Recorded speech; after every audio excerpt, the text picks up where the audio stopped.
For one woman running in the Christie Clinic, Illinois half marathon this weekend, the fact that she's able to run is something she thought she'll never be able to do. That's because less than a year ago, she suffered a stroke at just 29 years old. CL Living's Burk caught up with her to see what makes her a true face of the race. And he joins us here in studio this morning. Good morning, Ryan. Well, good morning, Anthony. Stephanie Duncan has a special bond with running. That's because her doctors say her strong state of fitness just might have saved her life. Now, after months of recovery, she's getting back on track. Tells me it's truly an amazing feeling.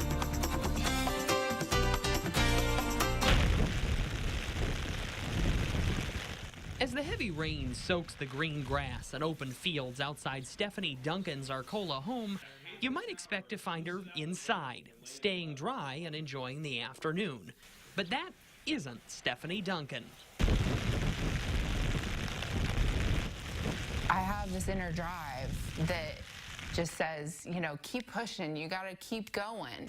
And even when the rain might wash away others' hopes of getting in their daily run, it's no match for Stephanie, considering rain has been the least of her obstacles. It's still mind-blowing at 29 years old to be able to say, you know, I had a stroke. It's amazing that I get to share the story and that I survived it.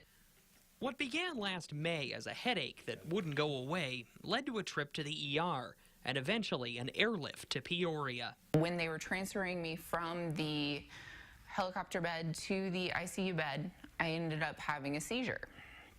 And all I remember is them throwing bags around and then everything going dark. It was a life or death emergency. Fast forward to a few days later, I woke up, my family around me, and everyone's, you know, excited that I'm awake and talking. And really then I finally found out what happened was I had an 8-ounce blood clot, so like a measuring cup-sized blood clot in the veins of my brain. A stroke at 29.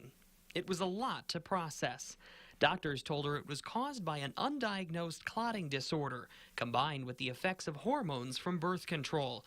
They also told her passion, running, just might have saved her life.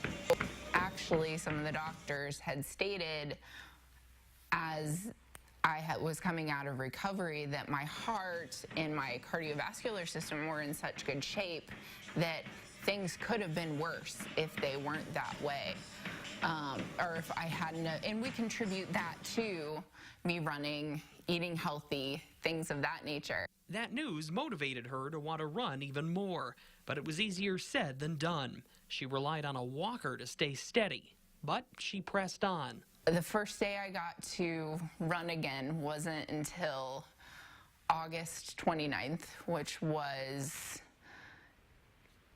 3 months after my stroke, actually to the date after my stroke. So I was asking the doctors before that, when can I run? When can I work out? While she still struggles with the lingering effects of the stroke, including weakness on her right side, she also knew she wanted to push forward and run the half marathon.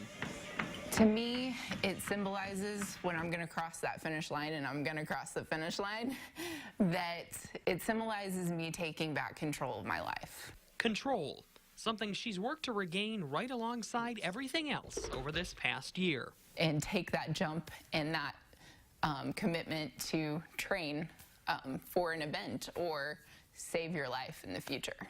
A commitment to keep on fighting, no matter what life or nature throws at you.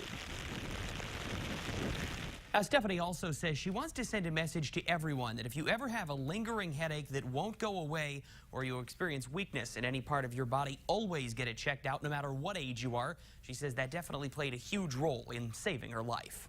Yeah, that's great advice there, Ryan. Thank you so much for that encouraging story this morning.